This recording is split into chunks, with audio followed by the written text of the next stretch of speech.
পৃথিবীতে আমরা যে গরমের অনুভব করি, এই গরমের তীব্রতা এটা কিন্তু জাহান্নামের ভাব। বুখারীর হাদিস দ্বারা এসেছে, হাদিস দ্বারা প্রমাণিত যে জাহান্নামকে আল্লাহ তাআলা বছরে 2টা ভাপ ছাড়ার সুযোগ দিয়েছেন। জাহান্নামের 2টা ডিপার্টমেন্ট আছে, 2টা বিভাগ আছে, একটা জামহারির ঠান্ডা আর একটা নার হলো আগুন। আগুন এবং ঠান্ডা উভয় ডিপার্টমেন্ট থেকে বছরে 2বার ভাপ ছাড়া হয়। এই ভাপটাই আল্লাহ পৃথিবীতে এক এক জায়গায় এক এক সময় বন্টন করে দেন, ঠান্ডা এবং গরম আমরা অনুভব করি। এটা জাহান্নামের ভাপ হওয়ার কারণে গরমের তীব্রতায় কিংবা শীতের তীব্রতায় একজন মুসলমান জাহান্নামের কথা স্মরণ করবেন এবং আল্লাহর কাছে জাহান্নাম থেকে পানা চাইবেন এবং তিনি চিন্তা করবেন। কোরআনে আল্লাহ উল্লেখ করেছেন, কুল নারু জাহান্নামা আশাদ্দু হাররা, তোমরা যে গরমের তীব্রতা অনুভব করছো, জাহান্নামের আগুনের তীব্রতা গরম এর চাইতে অনেক বেশি। দুনিয়াতে আমরা যে আগুন জ্বালিয়ে থাকি, আমরা চুলাতে রান্না বাড়ার সময় যে আগুন জ্বালিয়ে থাকি, এর চাইতে ফ্যাক্টরিতে যে সমস্ত আগুন জ্বালানো হয় সেগুলোর তীব্রতা অনেক বেশি। দুনিয়াতে আগুন যত তীব্র হতে পারে, জাহান্নামের আগুন তার চাইতে 70 গুণ বেশি তীব্র। গরমের তীব্রতায় মুসলমান হিসেবে আমাদের বিশেষ কোনো করণীয় আছে কিনা?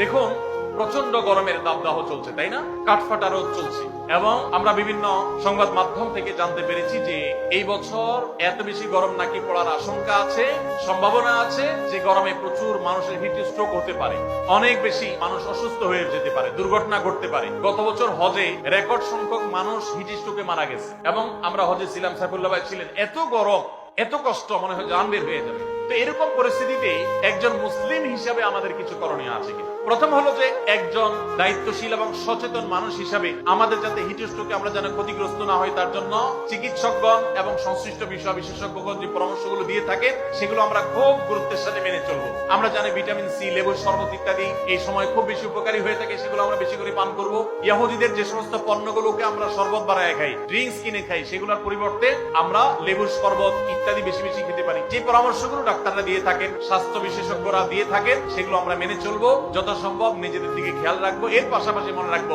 এই গরমের তীব্রতা আল্লাহর কাছে জাহান্নাম থেকে পানা চাইবো। অনেকে গরম তীব্র হলে গালিগালাজ শুরু করেন, বিদ্যুৎ গেলে বিদ্যুৎ কর্তৃপক্ষের 14 গোষ্ঠী ধরে গালিগালাজ করেন, গরমের মা বাপ তুলে অনেকে গালিগালাজ করে, আছে না নেই?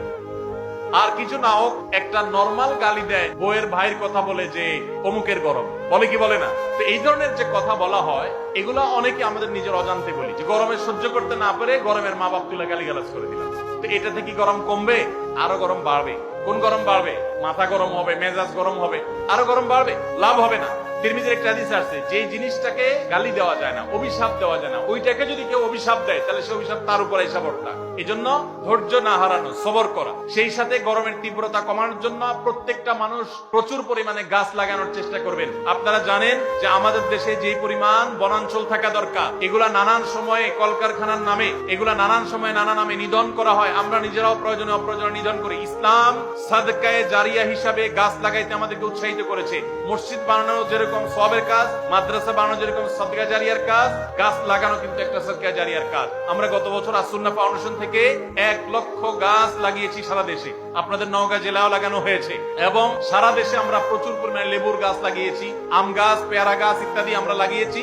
আপনি নিজের জায়গায় হলে তো ভালো, না হলে আরেকজনের জায়গায় নিজের খরচে লাগান। ভাই গাছটা আপনি ভোগ করেন, আমি লাগাই সওয়াব কামাই করলাম। এই গাছ বড় হবে, ছায়া দিবে, এক সময় গরমের তীব্রতা একটু হলেও কমতে সাহায্য করবে। এর মাধ্যমে আপনি আল্লাহর কাছে সওয়াব পেয়ে যাবেন। বিধায় গরমের তীব্রতায় ইমানদার সে আল্লাহ তাআলার কাছে সবর করবে এবং এই ধরনের সওয়াবের কাজ করবে, জাহান্নাম থেকে পানা চাইবে। এবং বিশেষ করে গরমের দিনে রোজা রাখা একটু কষ্টের, ওই কষ্টের সময় রোজা রাখার আবার সওয়াব আছে। সোমবার বৃহস্পতিবার রোজাগুলো একটু কষ্ট করে রাখবেন।